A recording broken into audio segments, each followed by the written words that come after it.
The Confederate States Army was the military ground force of the Confederate States of America, also known as the Confederacy. While the Confederacy existed during the American Civil War, on February 28, 1861, the Provisional Confederate Congress established a Provisional Volunteer Army and gave control over military operations and authority for mustering state forces and volunteers to the President of the Confederate States of America. Jefferson Davis, a graduate of the United States Military Academy and colonel of a volunteer regiment during the Mexican-American War, on March 6 and 9, 1861, the Provisional Confederate Congress passed additional military legislation and established a more permanent Confederate States Army. An accurate count of the number of individuals who served in the Confederate Army is impossible due to incomplete and destroyed Confederate records. The better estimates of the number of individual Confederate soldiers are between 750,000 and 1 million men.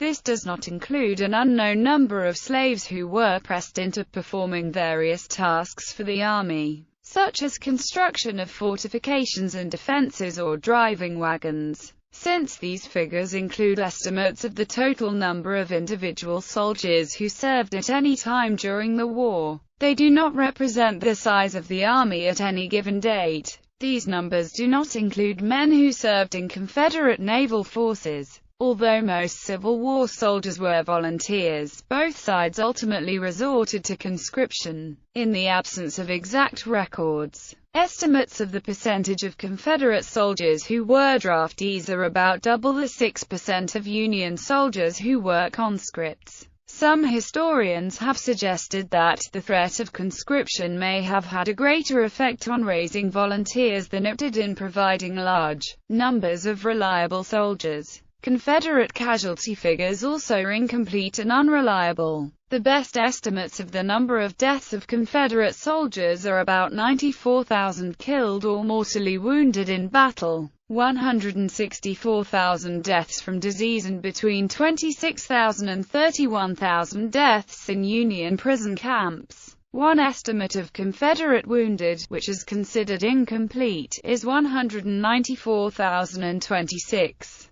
These numbers do not include men who died from other causes such as accident, which would add several thousand to the death toll. The main Confederate armies, the Army of Northern Virginia under General Robert E. Lee and the remnants of the Army of Tennessee and various other units under General Joseph E. Johnston, surrendered on April 9, 1865, and April 18, 1865. Other Confederate forces surrendered between April 16, 1865 and June 28, 1865. The Confederacy's government was effectively dissolved with the last meeting of the Confederate Cabinet on May 5, 1865, and with the capture of President Jefferson Davis by Union forces on May 10, 1865.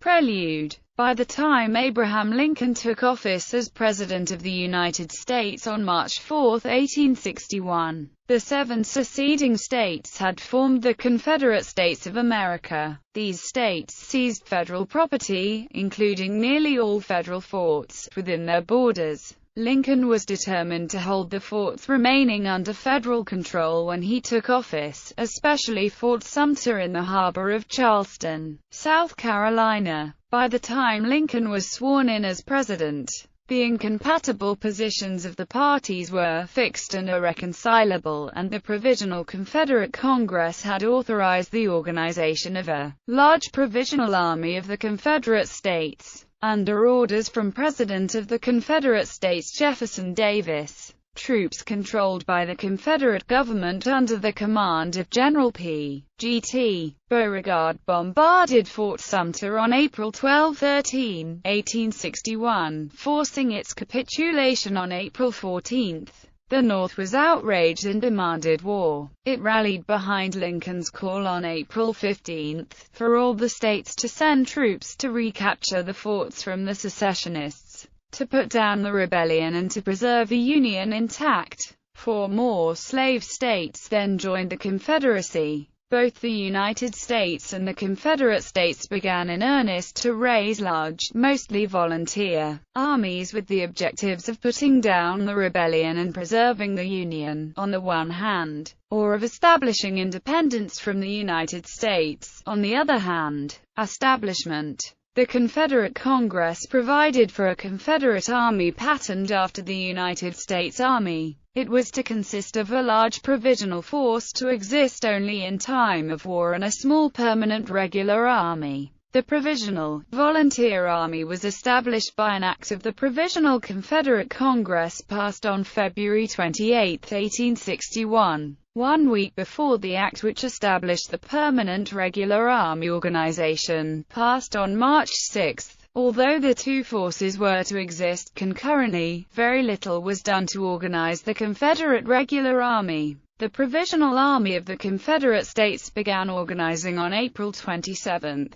Virtually all regular, volunteer, and conscripted men preferred to enter this organization since officers could achieve a higher rank in the Provisional Army than they could in the regular army. If the war had ended successfully for them, the Confederates intended that the PACs would be disbanded, leaving only the ACSA. The Army of the Confederate States of America was the regular army and was authorized to include 15,015 men, including 744 officers. But this level was never achieved. The men serving in the highest rank as Confederate States generals, such as Samuel Cooper and Robert E. Lee, were enrolled in the ACSA to ensure that they outranked all militia officers. ACSA ultimately existed only on paper. The organization of the ACSA did not proceed beyond the appointment and confirmation of some officers. 3 state regiments were later denominated Confederate regiments, but this appears to have had no practical effect on the organization of a regular Confederate army and no real effect on the regiments themselves.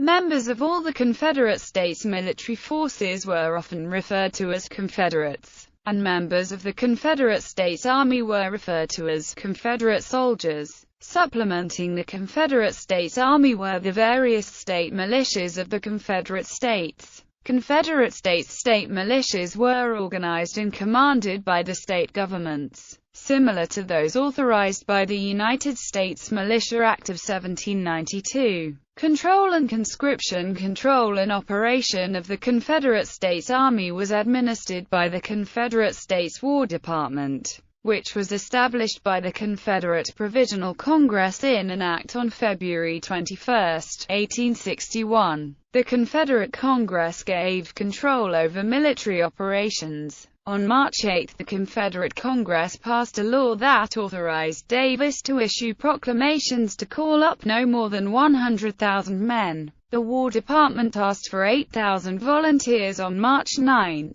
20,000 on April 8, and 49,000 on and after April 16. Davis proposed an army of 100,000 men in his message to Congress on April 29. On August 8, 1861, the Confederacy called for 400,000 volunteers to serve for 1 or 3 years. By April 1862, the Confederacy passed a Conscription Act, which drafted men into PACs. The Confederate Congress's successive conscription acts broadened the ages of those subject to conscription and even swept in people who had already provided substitutes for service. Challenges to the subsequent acts came before 5 state Supreme Courts. All 5 upheld them. Morale. Permin says historians are of 2 minds on why millions of men seemed so eager to fight, suffer and die over 4 years. Some historians emphasize that Civil War soldiers were driven by political ideology, holding firm beliefs about the importance of liberty, union, or state rights, or about the need to protect or to destroy slavery. Others point to less overtly political reasons to fight, such as the defense of one's home and family, or the honor and brotherhood to be preserved when fighting alongside other men. Most historians agree that, no matter what he thought about when he went into the war, The experience of combat affected him profoundly and sometimes affected his reasons for continuing to fight. In 1863, there was a wave of religious revivals in the Confederate Army.